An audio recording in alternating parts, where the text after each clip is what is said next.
Hello, everyone. Welcome to the first Heritage Global Capital Fund online video review.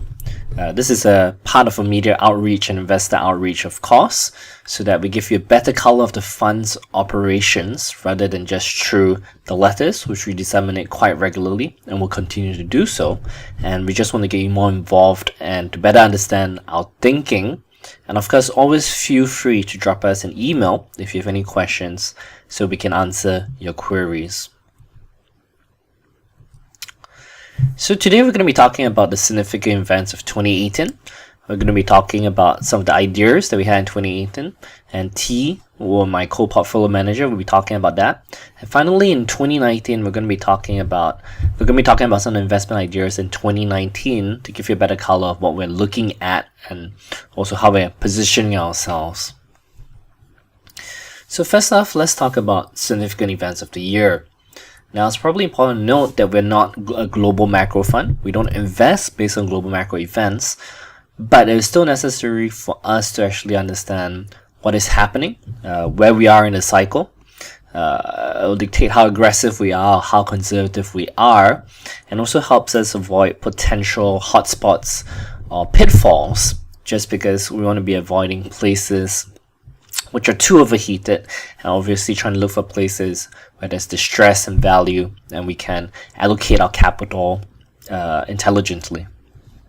I think the most significant thing for Singapore were really the cooling measures, which were slammed in July 2018. Of course, everyone knows that the last 2 years, up to July anyway, was really defined in Singapore by the en bloc wave and the boom somewhat in the property market. I say somewhat because property prices had not really gone up that significantly, especially if you compare it to other countries such as Hong Kong, Vancouver, Australia. And the government got quite jittery based on everything that was happening. They sent out a couple of warning signs, but in the end they had to intervene by implementing significant cooling measures across the board that made it much more costly for investors to invest in new property. It limited your LTV ratios, how much you could borrow, and also imposed additional costs on developers, of course. So these cooling measures in Singapore were implemented, and obviously, just because real estate makes us such a significant part of the economy, when you temper that aspect of it, it has a knock-on effect, and you're starting to see in things such as loan growth expectations have moderated significantly. Gupta was saying that in his recent earnings call. We're not expecting to have as much mortgage growth as we expected to last year at the beginning of the year. Now, I'm not too worried, especially in the long run, simply because Singapore government is acting quite rationally in my mind. Probably the en bloc wave was becoming quite ridiculous. It seemed really at one point that the entire Singapore was up for sale, and it really just trying to moderate and temper the cycle. You had Lawrence Wong saying that, hey, you know what? We understand that the real estate industry, you're speaking at the REITAS, which is the industry's dinner. You understand real estate industry is not happy with these cooling measures, but we have to temper the cooling, the property cycle. Just if not, it's going to be very, very hard on people. So it just really reflects a different mindset.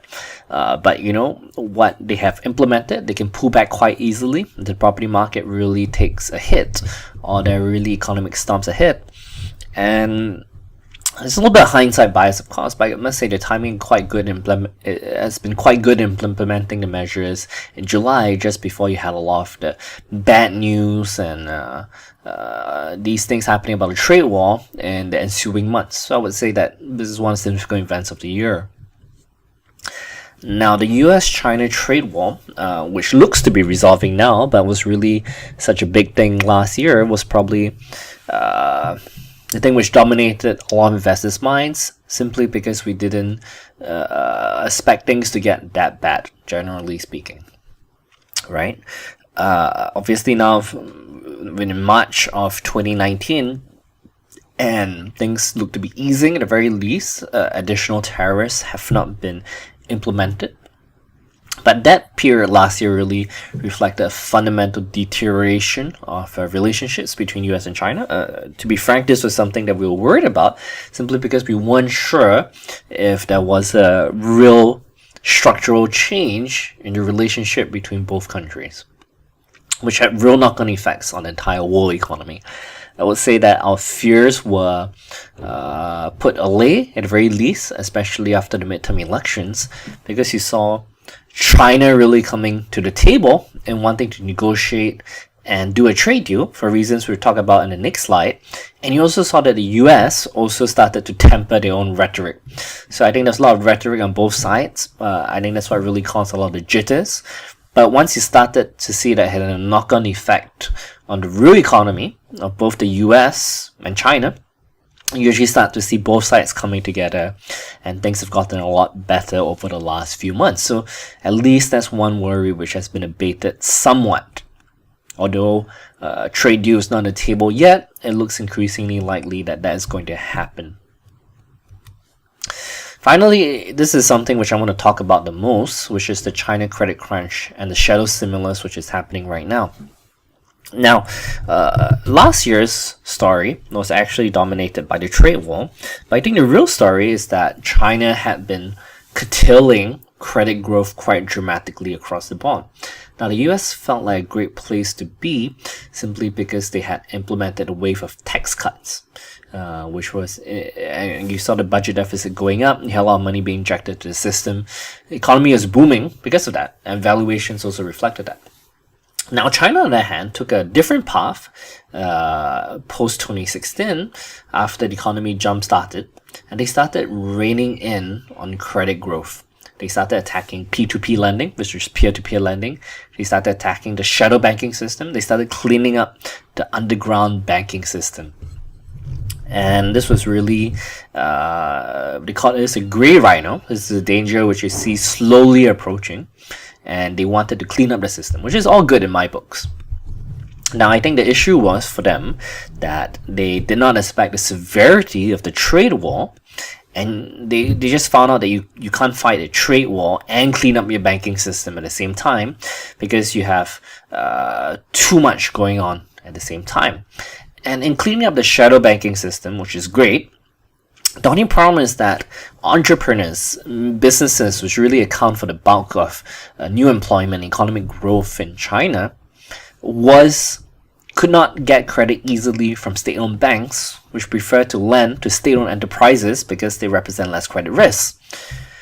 So you had a situation whereby they were curtailing a shadow banking system, which was really lending out to entrepreneurs in general, which could not get credit from state enterprises. So it took them quite a while to realize the severity of the issue, but you started to see a lot of active policy changes somewhere around September, October, November. Macro policy is a hammer. So, everything looks like a nail to it.